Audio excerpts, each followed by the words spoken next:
This is the ENGWE L20 2, and my honest first reaction is that it looks way tougher and more refined than I expected from photos. The frame has a clean, modern vibe with solid welds and proportions that don't scream cheap e-bike. I've ridden a bunch of commuter and folding models over the past few years, and this one surprised me pretty quickly once I started using it for everyday errands and weekend rides. Key features that immediately stood out to me are the 52V13Ah removable battery, the quick folding frame and handlebars, dual suspension with a lockout fork and a suspension seat post, a 7-speed trigger shifter with a derailleur guard, bright integrated lights, and an included rear rack with mounting points. The battery spec is the part I noticed most in actual riding. A 52V system means stronger assist, so when I twist the throttle or start pedaling, the support comes on with more punch than a typical 36V commuter. The 13Ah capacity is what influences how long you can ride before charging. In simple terms for anyone new, volts equals how strong the push feels, and powers equals how long it lasts. The battery slides out from under the seat, and at roughly 10 pounds it's easy enough to carry inside to charge. I've been parking the bike in a tight corner, popping the seat lever, removing the pack, and topping it up overnight without any hassle. The folding setup works better than I expected.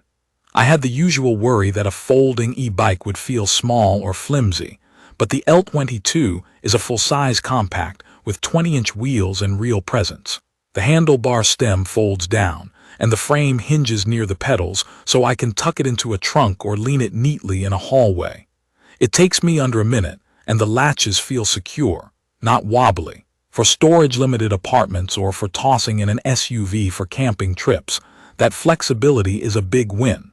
From my experience, the 7-speed trigger shifter shifts cleanly, and the derailleur guard is a smart touch. It keeps things aligned if you bump a curb or load the bike awkwardly. The fat 20x3-inch tires are wide enough to smooth out rough pavement and gravel paths without feeling sluggish. They grip well on city streets, park trails, and the occasional dirt shortcut. Pair that with the dual suspension, lockout fork up front if I want it firmer, and a suspension seat post in back, and I'm noticeably less beat up after longer rides. The seat is wide and cushy with a center cutout, which becomes more important on warmer days than you'd think. Lighting and controls are solid.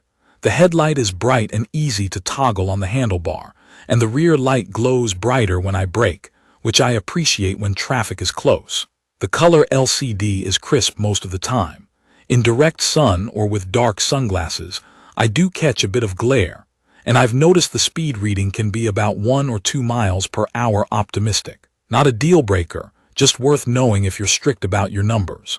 Performance-wise, the throttle gets up to the typical 20 mph cap quickly, and with pedal assist on flat ground I can nudge into the high 20s, about 28 mph when I'm moving well. For anyone new to e-bikes, pedal assist means the motor boosts your pedaling effort, while throttle lets you go without pedaling at all. I like having both. On lazy rides or when I'm rolling home with groceries, the throttle saves energy. When I want to cover distance faster, pedal assist does the job. Just keep local rules in mind for top speeds. The brakes are mechanical discs and they stop the bike reliably. On wet days or if the pads aren't fully bedded in, I do get a bit of squeal. That's pretty normal with this type of setup. The metal fenders are sturdy and don't feel flimsy, though on really rough patches they can rattle a little. I'll take a minor rattle over brittle plastic any day. Assembly was simple because most of the work was already done.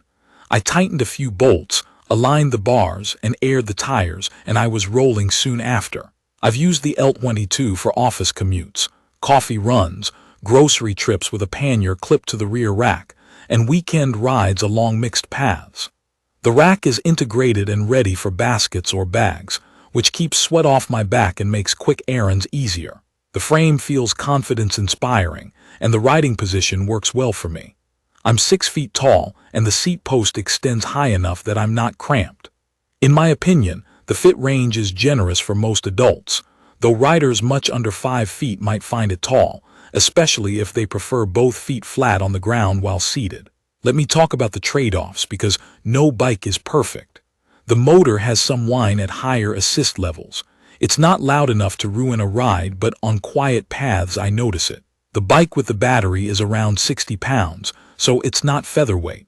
The fold makes it manageable for stairs or car trunks, but I wouldn't want to carry it far. The LCD can be hard to read in direct sunlight, and the speed readout being a touch optimistic is something I've seen on other budget-friendly displays too. None of these are deal breakers for me, but they're real things I learned while riding. It's perfect for daily commuters who want a strong assist, apartment dwellers who need a foldable frame, new riders who want stability and comfort, and anyone who wants a practical bike with racks and lights included. Key features like the 52V battery, removable pack, and dual suspension combine to make it feel more premium than the price point suggests. I've been happy with the range for my routine. A couple of days of errands and a round-trip commute before I feel the need to charge. As always, range depends on your weight, terrain, wind, tire pressure, and how much throttle versus pedal assist you use. From my experience, the L20 hits a sweet spot.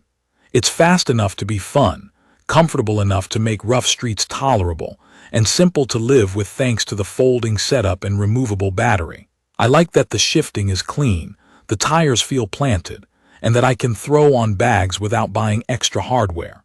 When I'm cruising at a steady pace with pedal assist, the bike settles into a smooth rhythm that makes commuting feel less like a chore. I'd recommend this for riders who want straightforward power, convenience, and comfort without paying luxury prices. If you're curious about your first e-bike, the learning curve here is gentle. Throttle and pedal assist are intuitive. The display is simple to navigate, and the bike feels stable even if you're new to fatter tires. If you're a taller rider, the seat height range should have you covered. If you're shorter, I'd suggest checking stand over and seat height before you buy to make sure you're comfortable at stops. In my opinion, the ENGWE L20 over-delivers for its category.